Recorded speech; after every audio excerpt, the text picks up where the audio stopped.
네, 여러분 안녕하세요. 지금부터 2020년도 제1회 고등학교 졸업학력 검정고시 과학 해설을 시작하겠습니다. 자, 1번 문제부터 보겠습니다. 네, 1번 문제를 보면 다음 설명에 해당하는 전자기파는 이렇게 물어보고 그 전자기파에 대한 설명이 나와 있습니다. 그렇죠? 네, 전자기파에 대한 질문이라고 할 수 있겠네요. 전자기파는 시험에 많이 나오는 영역이기 때문에 여러분들이 꼭 알고 계셨으면 좋겠습니다. 전자기파에는 무엇이 있죠? 감마선, 그리고 X선, 그리고 자외선, 그리고 가시광선, 그리고 적외선, 그리고 전파, 이렇게 종류가 있죠. 그리고 이쪽으로 갈수록, 그러니까 감마선에서 전파로 갈수록 파장이 길어집니다. 파장이 길어지게 됩니다. 그쵸? 자, 그렇게 생각을 하시고 설명을 보시면 가시광선보다 파장이 짧다라고 되어 있어요. 지금 가시광선이 여기 있죠? 그쵸? 그러니까 일단 요 감마선, X선, 자외선 세 개 중에 하나일 거예요. 그쵸? 적외선이랑 전파는 가시광선보다는 파장이 기니까, 그쵸? 여기 가시광선보다 파장이 짧다 이렇게 나와 있어요. 그리고 소독에 사용되는 것을 이거 세 개 중에 고르면 되니까 답은 바로 이제 자외선이 되겠죠? 자외선. 그쵸? 그래서 1번의 답은 2번이 되겠습니다. 이 전자기파에 대해서 시험이 자주 나오기 때문에 여러분들이 꼭 알고 계셔야 되고, 이 각 전자기파에 대해서 이 전자기파가 어디에 쓰이는지, 전자기파의 특징들을 알고 계시는 게 좋아요. 이번에는 자외선이 나왔지만 다음엔 무엇이 나올지 모르기 때문에, 그쵸? 감마선 같은 경우에는 항암치료에 사용이 되죠. 그리고 X선은 이제 엑스레이 여러분 찍는 거 있죠. 엑스레이나 아니면은 CT, 병원에서 CT 촬영할 때 X선 쓰고요. 그죠? 자외선은 이제 살균 소독에 쓰이고, 가시광선은 우리 눈에 보이기 때문에 영상장치에 쓰입니다. 네. 그리고 이 적외선 같은 경우에는 리모콘이나 적외선 카메라 이런 곳에 쓰이고요. 네. 전파 같은 경우에는 전자레인지 그리고 라디오 이런 곳에 쓰인다는 거 여러분들이 꼭 알고 계셨으면 좋겠습니다. 이렇게 1번의 답은 그래서 자외선 2번이 되겠습니다. 다음은 2번 문제입니다. 자, 설명에 해당하는 것이 무엇인지 묻고 있어요. 어떤 물체가 행성의 중력을 벗어나서 우주 공간으로 날아갈 수 있는 최소한의 속도라고 하네요.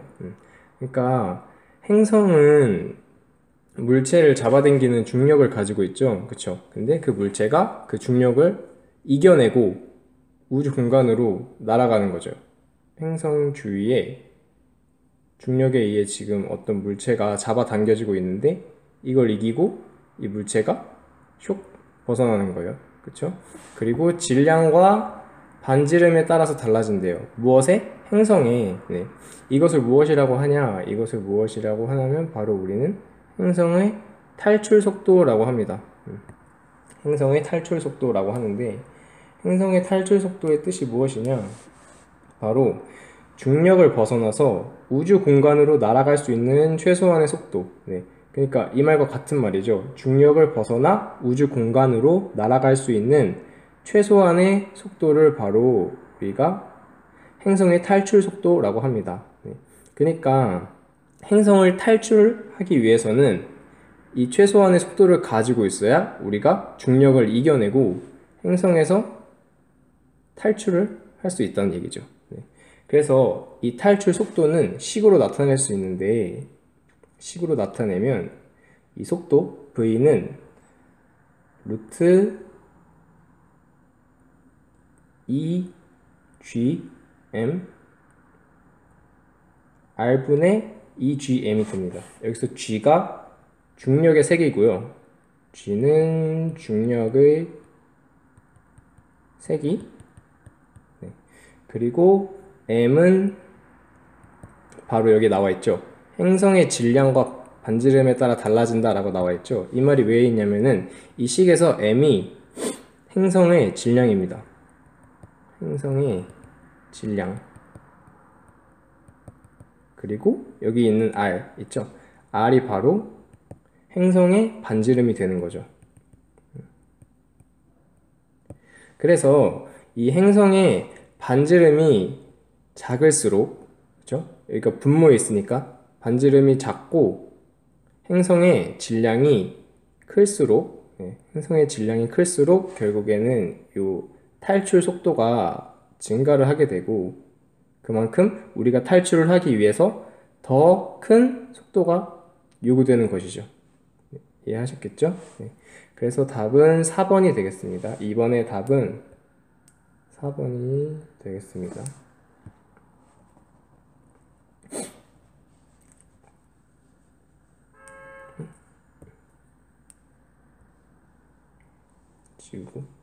지우지 말까요?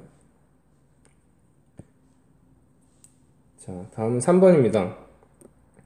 태양계 행성에 대한 문제를 묻고 있어요. 태양계 행성. 태양계 행성은 여러분 아시겠지만 수금지와 목토천해 이렇게 있죠. 수성, 금성, 지구, 화성, 목성, 토성, 천왕성, 해왕성. 그쵸? 수금지와 목토천해 이렇게 있단 말이에요. 그쵸?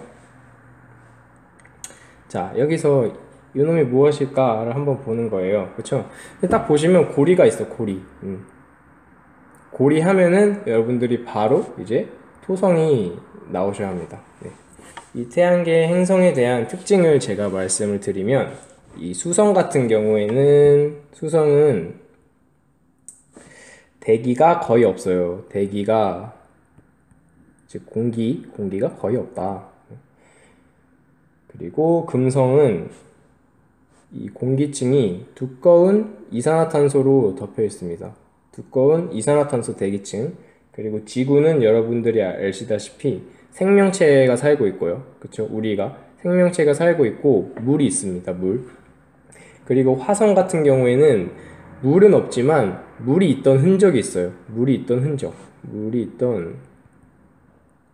흔적이 있고, 그 다음에 극관이라는 표면에 관측할 수 있는 모양이 있습니다. 극관이라는. 그리고 목성 같은 경우에는 태양계 중에서 이제 질량이 가장 큽니다. 얘가 가장 질량이 커요. 그리고 이 문제에서 묻고 있는 토성이 바로 고리를 가지고 있고,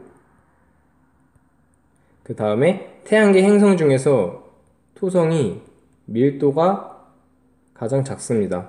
밀도는 뭐죠? 부피분의 질량. 이거를 우리가 밀도라고 하죠. 그쵸? 이 밀도가 가장 작은 녀석이 바로 토성이에요. 토성. 네. 그래서 여기 보시면 설명 중에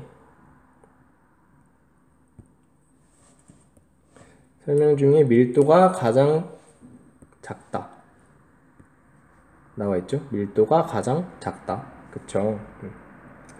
그리고 천왕성 같은 경우에는 메테인 공기로 되어 있고요. 대기가 메테인으로 되어 있다. 그리고 마지막으로 해왕성 같은 경우에는 대흑점이 관찰이 됩니다. 대흑점. 이렇게 태양계 행성들에 대한 특징을 잘 알아두시고, 그리고 우리 태양계 행성을 나눌 수 있죠. 어떻게 나눌 수 있죠? 바로 지구형 행성, 그리고 목성형 행성, 그쵸? 그리고 내행성, 외행성 이렇게 나눌 수 있어요.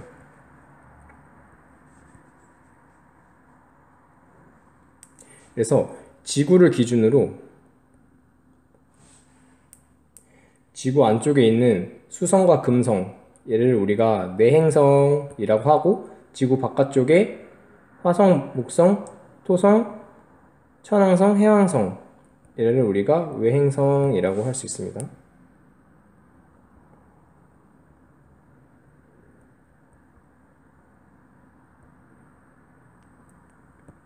그래서 답은 토성이니까 4번이 되겠죠.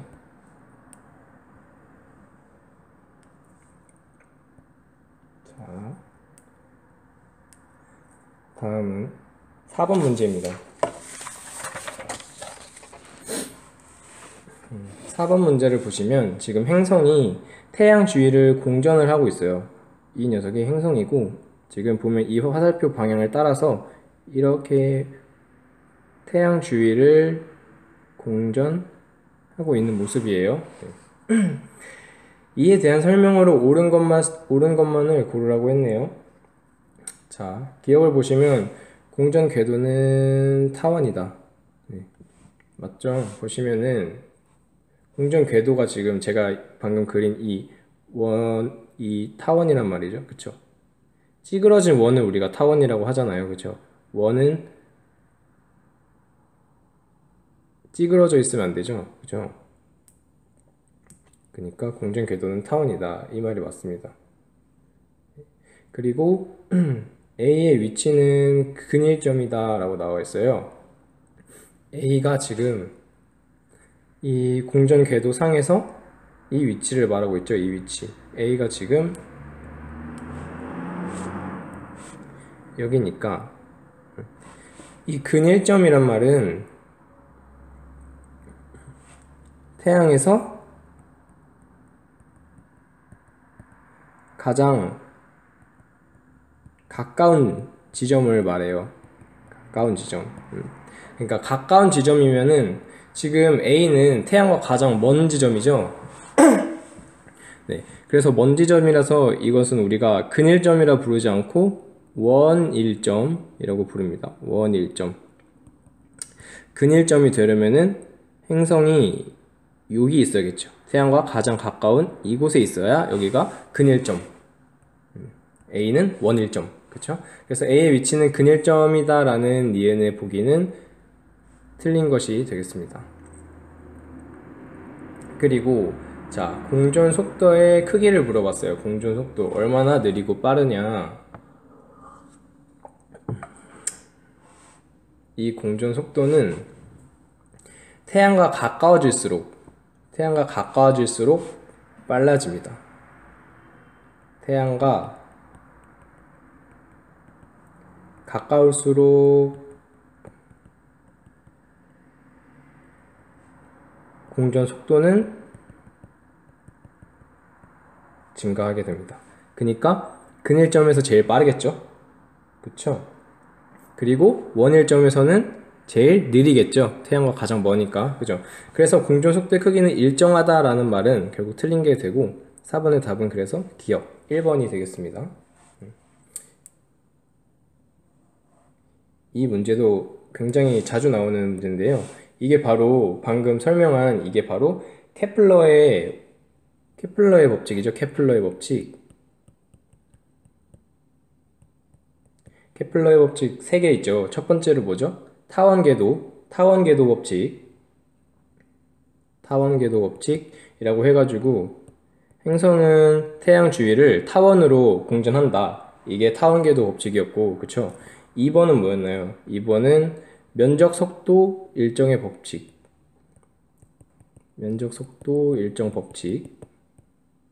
그리고 3번이 조화의 법칙이었습니다.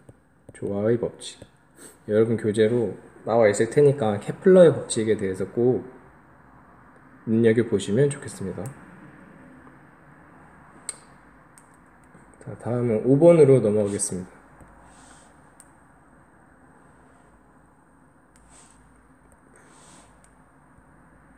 5번으로 넘어가겠습니다. 자, 초전도체에 대한 특성을 물어봤어요. 초전도체 특성을 이용한 것. 그러니까 초전도체가 어디에 쓰이냐 이런 문제죠. 자, 그래서 설명을 보시면 초전도체는 임기온도 이하에서 임기온도라는 특정 온도 이하에서 저항이 0이다. 네, 저항이 0이고, 그리고 초전도 상태가 되면 자석을 뜨게 한다. 네, 이렇게 두 가지가 바로 초전도체의 특징입니다. 그래서 이 초전도체를 어디다 이용하냐? 바로 자기부상열차에 이용을 하게 됩니다. 자기부상열차, 그리고 제가 다른 걸 알려드리면 전기자동차, 그리고 슈퍼컴퓨터, 네, 슈퍼컴퓨터 등에 이용이 돼요. 네, 그래서 여기서 보시면 바로 자기부상열차 바로 나와 있죠. 네, 그래서 5번의 답은 4번이 되겠고, 자전거는 전혀 초전도체가 이용되지 않죠. 그쵸? 여러분이 발로 밟는 거잖아요. 그쵸? 텔레비전 같은 경우에는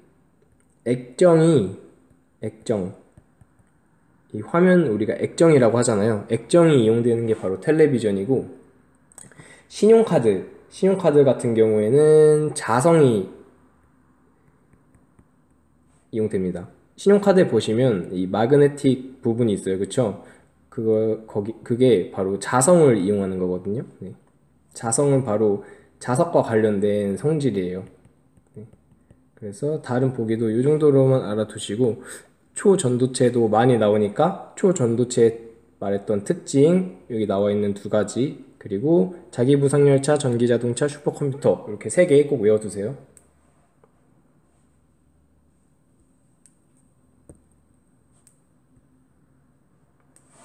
다음 6번입니다. 고체 전기적 성질에 대한 설명으로 옳지 않은 것을 물어봤어요. 여러분 아시다시피 고체에는 부도체,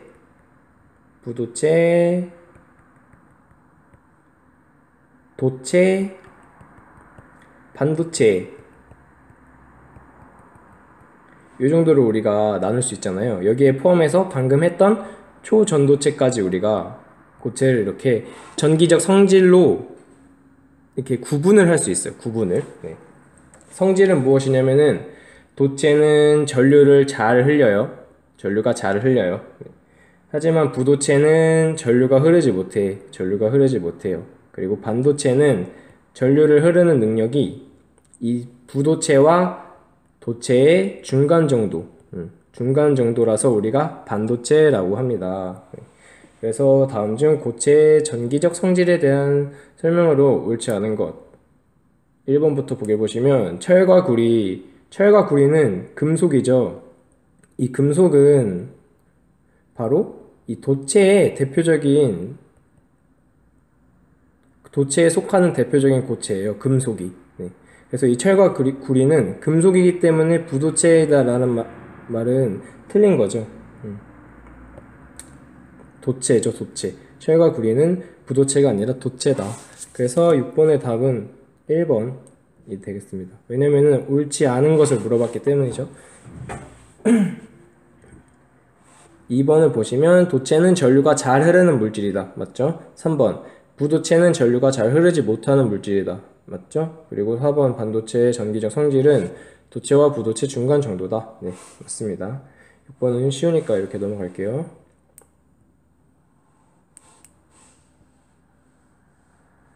자, 7번을 보시겠습니다.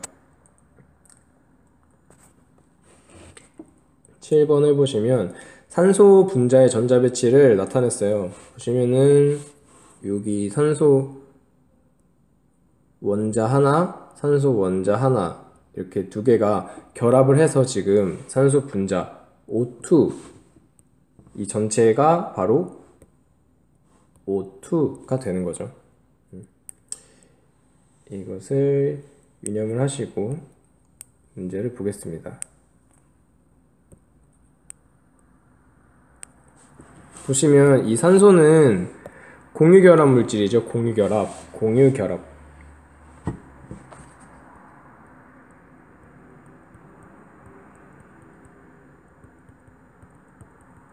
공유 결합이 뭐죠?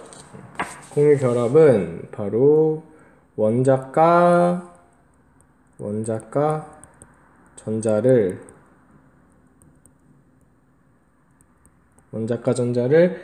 공유하는, 서로 공유하는 화학 결합을 우리가 공유 결합이라고 했어요. 그래서 이 그림을 보시면 각각 산소는 원자과 전자를 6개씩 가지고 있습니다. 6개씩. 보시면 얘를 1번 산소라고 하고 요 녀석을 2번 산소라고 한번 해볼게요. 알았죠? 그러면은 1번 산소는 지금 원자과 전자는 가장 바깥에 있는 껍질에 있는 전자수잖아요. 그쵸? 그래서 하나, 둘, 셋, 넷, 그리고 여기 있죠? 5, 6 이렇게 6개. 그리고 2번 산소는 하나, 둘, 셋, 넷, 5, 6 그쵸? 이렇게 각각 6개가 있어요. 그래서 이 원자과 전자를 서로 공유를 하게 돼요. 근데 전부 공유를 하지 않았죠. 지금 보시면은 이렇게 4개가 공유가 됐어요. 그쵸? 전자 4개가 공유가 됐다. 그러면은 여러분 전자 2개당 우리가 전자 쌍이라고 하고, 이 전자 쌍이 바로 결합이죠. 이 전자 쌍이 바로 결합이다. 그래서 보기를 보시면 이원자 분자이다. 네, 이원자 분자이다 맞죠? 지금 산소 원자 2개로 되어 있잖아요. 그쵸? 2개의 산소 원자로 되어 있으니까 이원자 분자가 되겠습니다. 그 다음에 공유결합 화합물이다. 네, 공유결합 화합물이다. 맞죠? 그리고 3번 세 쌍의 전자를 공유한다 라고 나와 있습니다.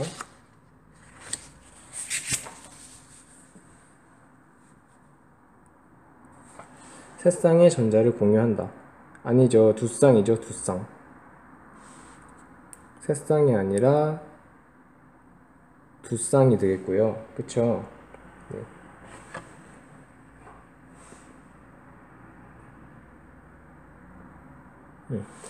그리고 이 니은 보기를 보시면은 공유결합 화합물이다 라고 나와 있어요. 화합물. 그쵸? 이게 공유결합 그냥 물질이다 라고 했으면은 이 니은의 보기가 맞게 됩니다. 네. 하지만 지금 보시면은 이 산소 분자는 오직 산소 원자로만 이루어져 있죠. 그쵸? 다른 물질들이 서로 섞인 게 아니라 산소 원자로만 되어 있단 말이에요. 그죠? 그렇기 때문에 산소 분자는 화합물이 아니에요. 화합물이 아닙니다. 화합물이라고 하는 것은 여러 종류의 원자가 결합한 걸 우리가 화합물이라 하거든요. 네. 그래서 공유결합 화합물이다. 공유결합을 한 건 맞지만 이 화합물이 아니라서 니은이 아니고 디귿은 세 쌍이 아니라 2쌍. 네. 그래서 7번의 답은 1번이 되겠습니다. 기억.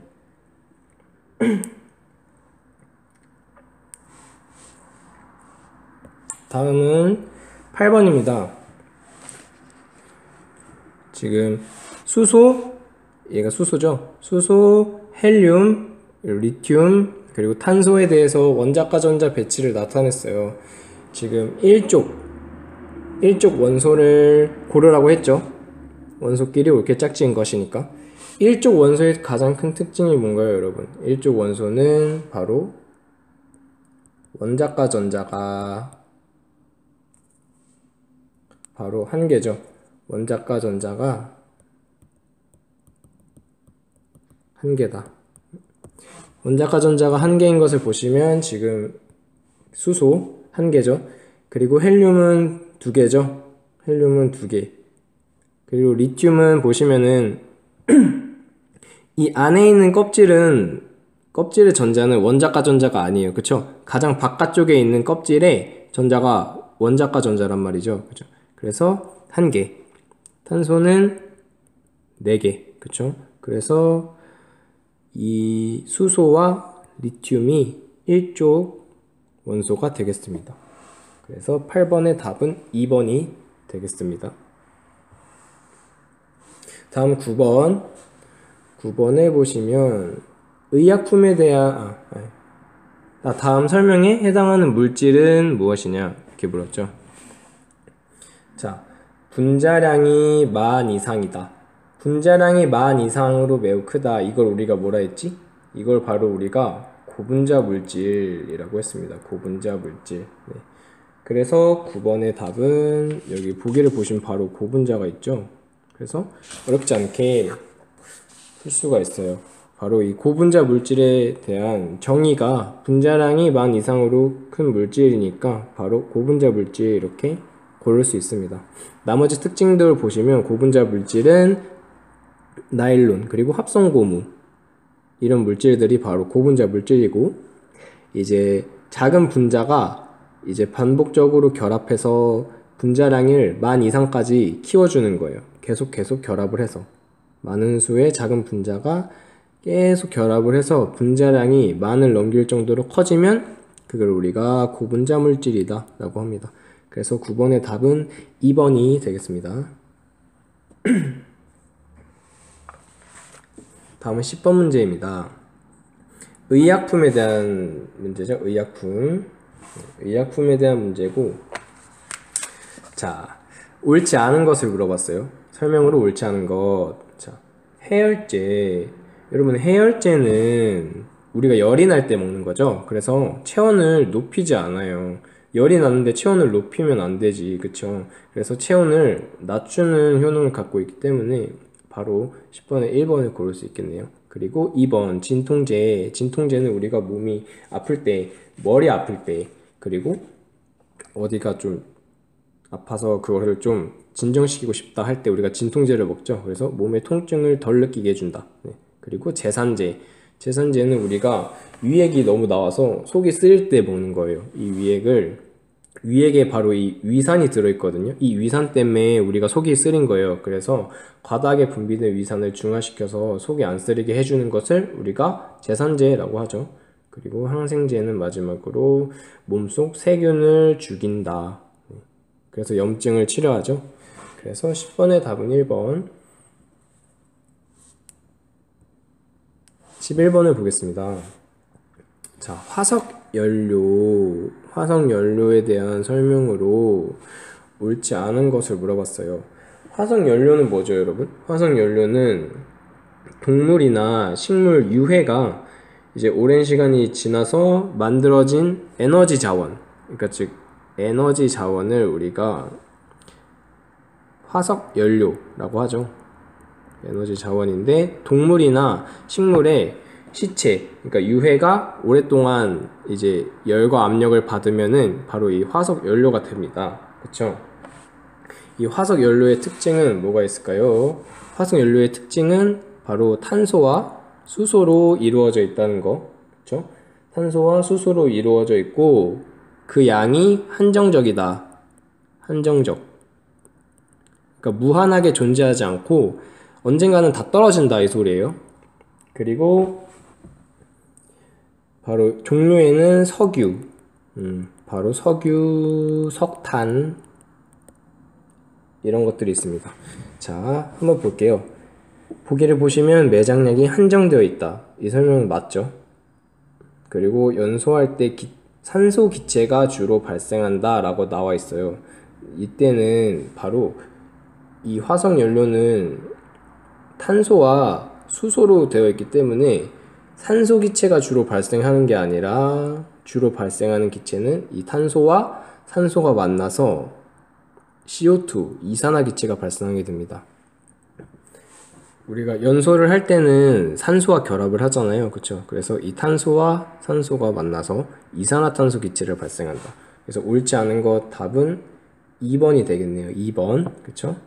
그 다음에 생물체 유해가 땅속에 묻혀 생성된다. 이거 맞죠? 그리고 석탄, 석유, 천연가스가 대표적 화석연료다. 이것도 맞습니다. 다음은 12번입니다. 기억에 들어갈 말로 적절한 것. 생태계 생물종, 생물의 유전자가 다양하게 존재하는 것을 기억, 이라고 한다. 다양하게 존재하는 것. 보기를 보시면 생물 다양성을 바로 고를 수 있겠죠. 그쵸? 그리고 종자은행에 대한 얘기가 나왔네요. 종자은행은 이를 보존하기 위한 방법 중 하나다. 종자은행이 뭡니까, 여러분? 종자은행이 바로 생물 다양성을 보존하기 위해서 식물의 씨앗을 수집하는 걸 우리가 종자은행이라고 하죠. 그렇죠? 생물 다양성 보존을 위해서, 그것을 보존하기 위해서 씨앗을 우리가 수집하는 것을 바로 종자은행이라고 합니다. 그래서 12번의 답은 3번이 되겠어요.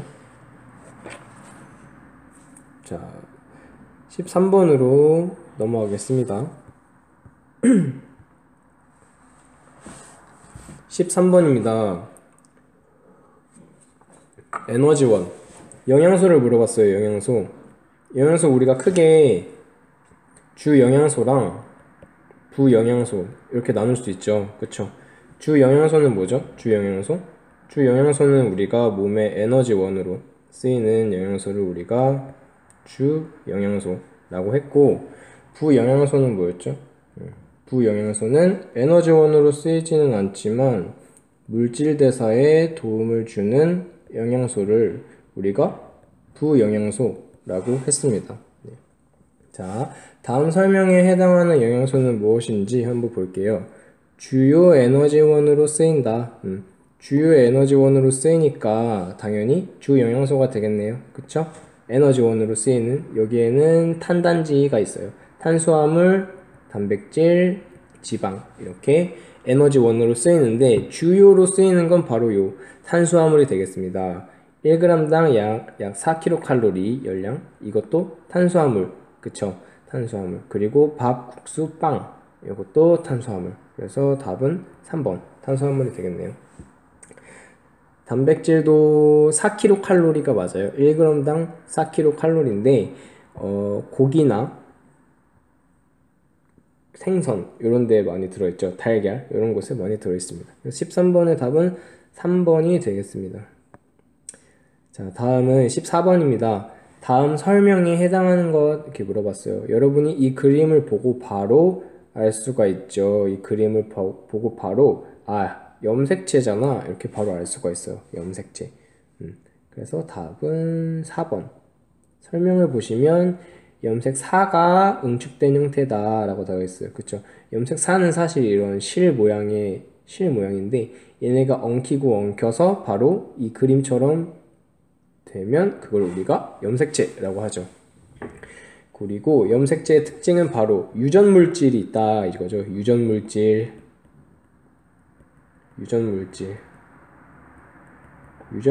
뭐냐? 바로 DNA. DNA를 포함한다 이렇게 되어 있죠. 그래서 답은 4번이 되겠습니다. 4번.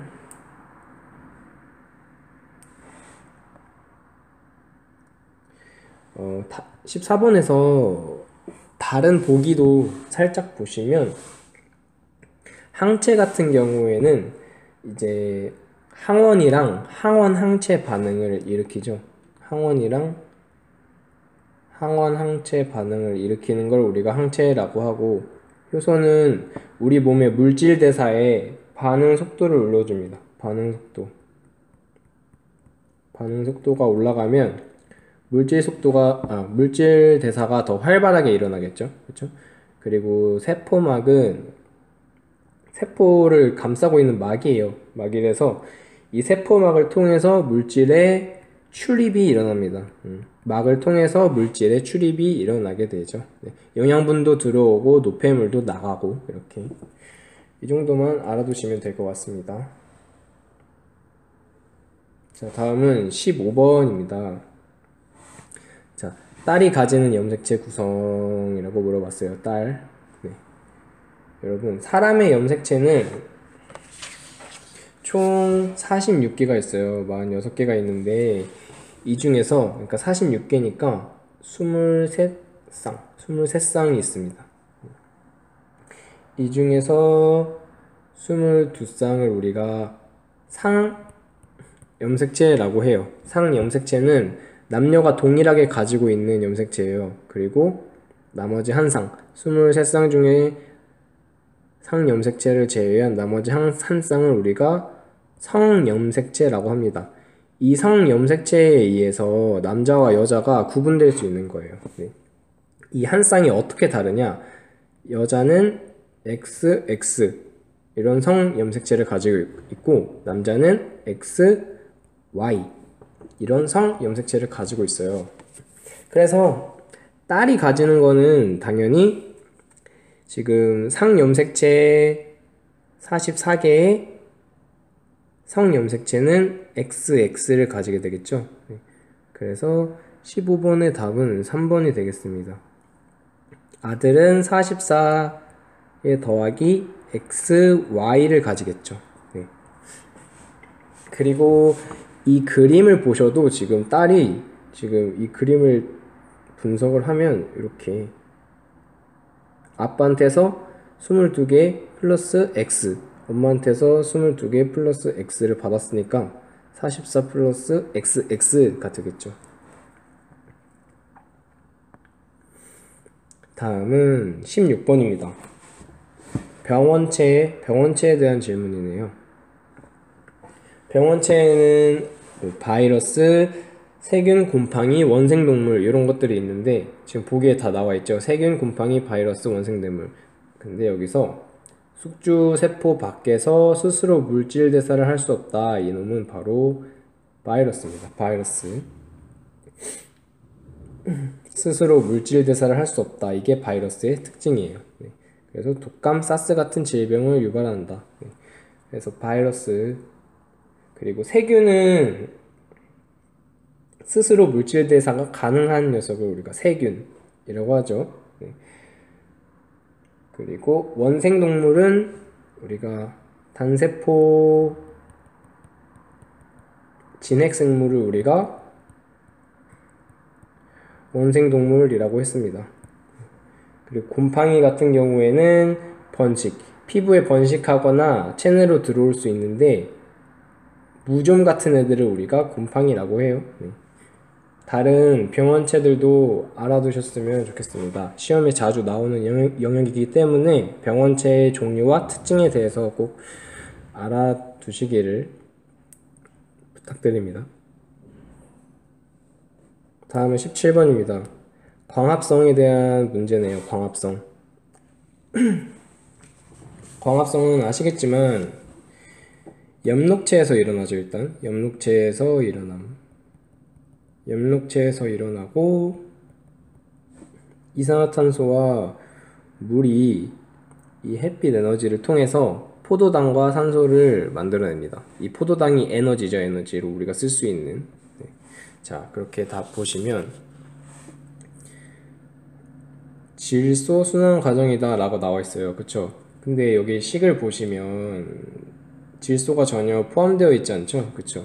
이산화탄소 더하기 물은 포도당 더하기 산소. 그래서 질소 순환 과정은 아니에요. 질소 순환 과정은 아니고 이것을 우리가 탄소 순환 과정이라고 해요. 탄소 순환 과정. 그 다음에 엽록체에서 일어난다. 이거 맞게 되겠죠? 엽록체에서 일어난다. 포도당을 분해하는 게 아니라 포도당을 지금 생성했잖아. 그쵸? 포도당을 분해하는 게 아닙니다. 그 다음에 화학 에너지가 빛 에너지로 전환된다. 아니죠. 보시면 빛 에너지, 햇빛이 빛 에너지잖아요. 그쵸? 햇빛이 포도당이 됐으니까 빛 에너지가 화학 에너지가 된 거죠. 그래서 4번도 아니고. 그래서 17번의 답은 2번이 되겠습니다.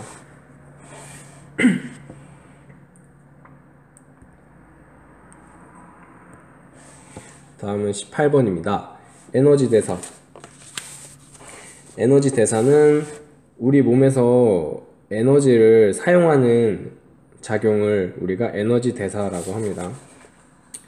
그래서 에너지 대사에는 대표적으로 기초 대사량, 그리고 활동 대사량, 그리고 소화 대사량 뭐 이런 것들이 있는데요. 이 기초 대사량은 먼저 생명 활동을 유지하는 데 필요한 에너지 소모를 말해요. 그러니까 우리가 아무것도 안 하고 누워 있을 때 에너지 소모를 우리가 기초대사량이라고 합니다. 그리고 활동 소모량은 몸을 움직이면서 소모하는 에너지를 나타내요. 그래서 활동 강도랑 활동 시간에 비례를 하게 되겠죠. 그래서 많이 큰 강도로 움직일수록 활동 대사량은 증가를 하게 됩니다. 그리고 소화 대사량, 이거는 우리가 음식물을 소화하면서 소모하는 에너지를 말을 해요. 자, 옳지 않은 것. 활동 대사량은 활동 강도와 시간에 따라 달라진다. 이거 맞게 되겠죠.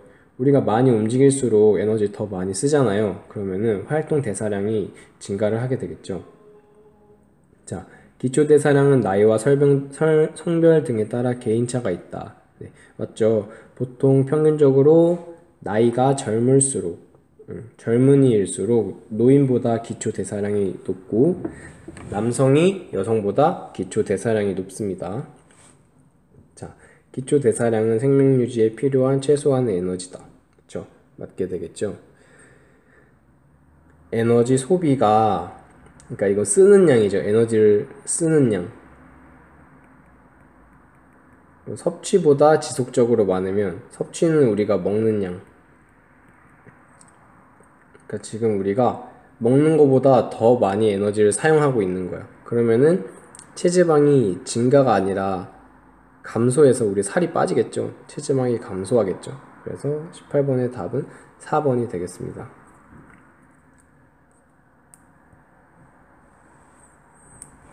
자, 다음은 19번입니다. 다음에 해당하는 은하는 이라고 물어봤어요.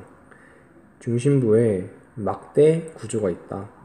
그리고 나선팔이 있다. 나선팔에는 성간물질이 많다. 이렇게 나와 있어요. 그래서 사실 이것만 보고도 우리가 막대란 말이 있고 나선이라는 말이 있으니까 막대 나선 은하다 이렇게 알 수가 있어요. 그쵸? 타원 은하는 나선팔이 없고, 지금 나선팔이 이 보기에는 나와 있지만 나선팔이 없고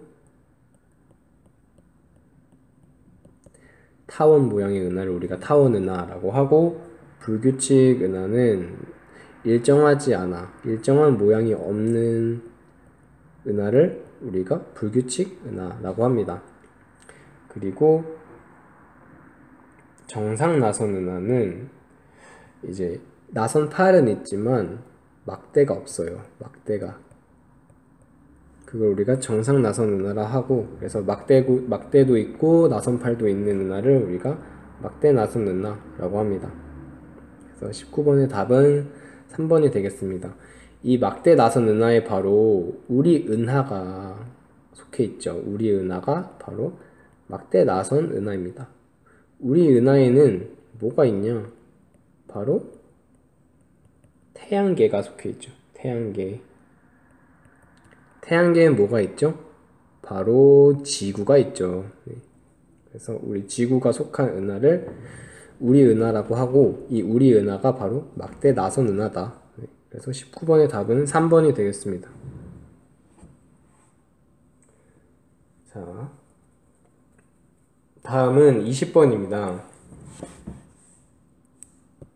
20번은 대기 대순환에 대한 문제네요.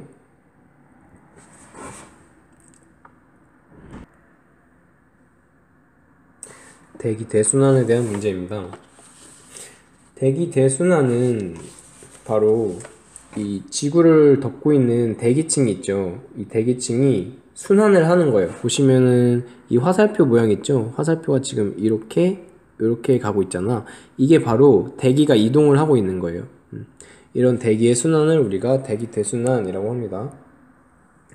대기 대순환은 왜 일어나냐면은 태양 복사 에너지가 적도 부근, 그러니까 지금 보시면 위도가 0도부터 이 극쪽으로 갈수록 30도, 60도 이렇게 위도가 증가를 한단 말이죠. 위도.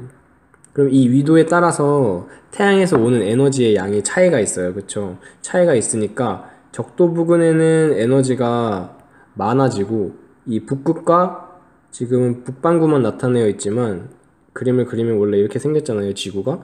이 극지방에는 에너지가 굉장히 적어지게 된단 말이죠. 그래서 그거를 해결하기 위해서 대기가 순환을 하는 거야. 대기가 이렇게 돌면서 여기서 이렇게 돌고 여기서 이렇게 돌면서 이 에너지 불균형을 해소해 주는 거예요. 자, 봅시다. 기억, 무역풍과 극동풍의 방향은 서로 반대이다. 보시면 무역풍은 지금 이쪽 방향으로 불고 있죠. 그러니까 동쪽에서 불고 있고, 극동풍도 보시면 이렇게 동쪽에서 불고 있죠. 그래서 서로 반대가 아니라 서로 같게 되겠죠. 같게. 그래서 기억은 틀리고, 위도 30도에서 상승기류가 발달한다 라고 나와 있어요. 그쵸? 30도면은 지금 이 라인을 말하죠. 여기서는 보시면 이 화살표를 보시면 알 수 있어요. 대기가 지금 적도 부근에서 대기가 상승해서 위도 30도로 이동을 한 다음에 위도 30도에서 대기가 하강을 하고 있죠. 이 화살표 모양을 보시면. 그쵸? 그래서 상승 기류가 아니라 하강 기류가 되겠습니다. 그리고 위도 30도에서 60도에서 편서풍의 영향을 받는다. 보시면 적도에서 위도 30도까지는 무역풍의 영향을 받고 30도에서 60도까지는 바로 편서풍의 영향을 받고 60도 위에서 극지방은 극동풍의 영향을 받게 되죠. 네. 그래서 30도에서 60도에서는 편서풍의 영향을 받는다. 맞게 되겠습니다. 그래서 20번의 답은 2번.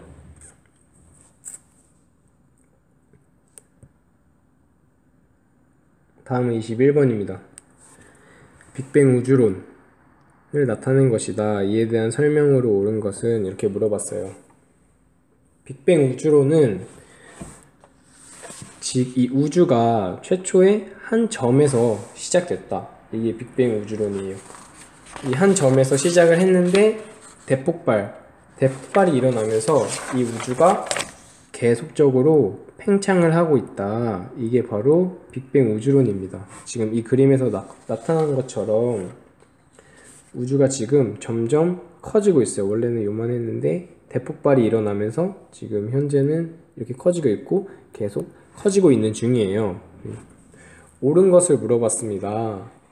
지구는 팽창한다. 우주는 팽창한다. 네, 맞죠? 우주는 팽창한다. 그리고 우주의 총 질량은 감소한다. 감소하는 게 아니라 일정하겠죠. 질량은 일정한데 우주의 크기만 커지는 거야. 팽창만 하는 거예요. 그리고 우주의 전체의 평균 밀도는 증가한다 라고 나와 있어요. 그렇죠? 여러분, 밀도가 뭔가요? 밀도는 질량을 부피로 나눈 값이에요. 그죠? 근데 질량은 일정하다 했어요. 근데 팽창을 하고 있으니까 부피는 계속 증가를 하게 될 거예요. 그쵸? 그러면은 결국에 이 밀도는 감소를 하게 되겠죠. 그리고 우주 전체의 평균 온도는 높아진다. 이렇게 나와 있어요. 하지만 평균 온도는 지금 이 처음에 대폭발을 하고 나서 계속 이 대폭발을 한 에너지가 지금 팽창을 하는데 쓰이고 있죠. 그쵸?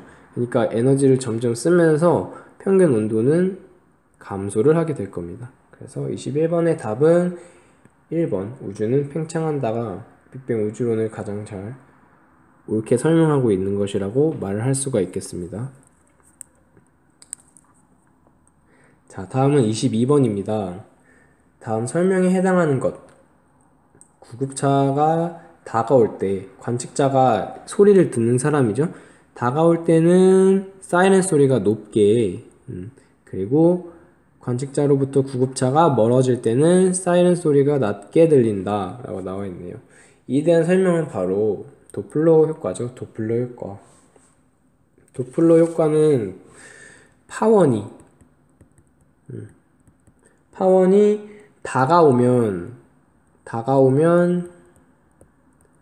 진동수가 커진다. 이렇게 되는 거죠. 파원이 바로 여기서 이 글에서는 구급차가 될 거예요. 그러니까 구급차의 이 사이렌 소리가 음파잖아요. 음파. 이 파동의 근원지, 그거를 우리가 파원이라고 하거든요. 그래서 파원이 이 관측자에게 가까이 다가오면 진동수가 증가한다. 진동수가 증가하면 결국에 높은 음이 들리게 됩니다. 높은 음. 그래서 구급차가 관측자에게 다가올 때는 사이렌 소리가 높게 들리는 거죠. 그리고 반대로 구급차가 관측자로부터 멀어질 때는 사이렌 소리가 낮게 들린다. 그래서 22번에 대한 설명으로 옳은 것은 도플러 효과가 되겠습니다. 나머지 보기를 보시면 광전 효과. 광전 효과는 빛을 쏘면, 금속에 빛을 쏘면, 이 금속에 빛을 쏘면 금속 표면에 전자가 튀어나오는 것을 우리가 광전 효과라고 하고요. 열섬 효과 같은 경우에는 이제 도시 지역의 기온이 이 교외 지역, 그러니까 도시가 아닌 교외 지역보다 도시 지역의 기온이 높다. 이게 열섬 효과입니다. 그리고 온실 효과는 이 태양 에너지가 지구로 들어와서 이제 나가지 않고 지구를 따뜻하게 해주는 효과를 우리가 온실 효과라고 합니다. 그래서 22번의 답은 4번 도플러 효과가 되겠습니다. 자, 다음에 23번입니다. 달의 공전에 대한 문제네요. 그림은 달이 지구 주위를 공전하는 모습을 나타낸 것이다. 달이 A에 있을 때 지구에서 볼 수 있는 달의 모양. 지금 여기가 해가 있어요. 그쵸? 햇빛이 여기 있으니까 여기 해가, 태양이 있고 여기서 햇빛을 보내고 있네요. 그죠? 그때 A에 있을 때, 달이 A에 있을 때, 지구는 여기 있고 지구는 여기 있습니다. 달이 A에 있을 때 지구에서 본 달의 모양. 그러면은 달을 보려면은 사람이 여기 있겠죠? 여기 있어야 여기서 달을 우리가 보겠죠. 그쵸? 그러면은 달을 보면은 달의 지금 모습이 해를 받고 있잖아요. 그쵸? 해를 받고 있는 모습이에요. 그래서 이렇게 보름달을 볼 수 있겠죠. 보름달을. 그래서 23번의 답은 1번이 되겠습니다. 보름달을 볼 수 있고, 예를 들어서 달이 반대로 여기 있다고 생각해 볼게요. 달이 지금 이 위치에 달이 있다고 생각을 하면은 사람이 여기서 관측을 하겠죠. 여기서 달을 관측을 하면 달 모양이 요렇게 보이겠죠. 요렇게. 그쵸? 그리고 달이 여기 있을 때는 달 모양이 요렇게 보일 겁니다. 그쵸? 네. 그리고 여기는 달 그림자만 보이는, 그냥 그림자만 보이게 되죠. 이렇게. 그래서 23번의 답은 1번이 되겠습니다. 자, 다음은 24번입니다. 다음은 우리나라 어느 퇴적층에서 발견된 공룡 발자국 화석이라고 했습니다. 공룡 발자국 화석. 이 퇴적층이 생성된 지질 시대는? 이라고 물어봤어요. 그쵸? 그러니까 지질 시대에는 선캄브리아대, 고생대, 중생대, 신생대 이렇게 있는데 공룡이 언제 살았냐? 지금 이걸 물어보는 거죠. 공룡이 언제 살았냐? 그러니까 공룡이 살았던 지질 시대는 바로 중생대가 되겠죠. 중생대. 그쵸? 중생대 때 공룡이 살았다가 멸종까지 했습니다. 그래서 24번의 답은 3번. 그리고 25번. 지구 대기 중에 온실기체가 증가해서 나타나는 현상. 온실기체가 증가를 하면은, 그래서 지구의 평균 기온이 올라가게 돼요. 기온이 올라가게 돼. 이거를 우리가 뭐라고 부르냐? 지구 온난화라고 합니다. 지구 온난화. 지구 온난화가 일어나게 되면은 이 북극과 남극에 있는 빙하가 녹아요. 빙하가 녹습니다. 빙하가 녹으면 물이 되겠죠? 그쵸? 물이 되면은 수면이 높아져요. 물이 많아지니까 수면이 높아지고, 수면이 높아지면 어떻게 되죠? 육지가 물에 잠기니까 육지 면적이 감소를 하게 되겠죠. 자, 보기를 볼게요. 해수면이 높아진다. 맞죠? 빙하가 녹으니까. 지구 평균 기온이 낮아진다. 아니죠. 높아지게 되겠죠. 3번. 빙하 분포 면적이 넓어진다. 아니죠. 빙하가 녹는다고 했으니까 면적이 감소하겠죠. 그쵸? 바다의 평균 수온이 낮아진다. 아니죠. 네, 지구 온난화는 지구 평균 기온이 상승하는 거니까 낮아지는 게 아니라 상승하겠죠. 그래서 25번의 답은 1번이 되겠습니다. 이렇게 2020년도 1회 고등학교 졸업학력 검정고시 과학 해설을 마치겠습니다. 감사합니다.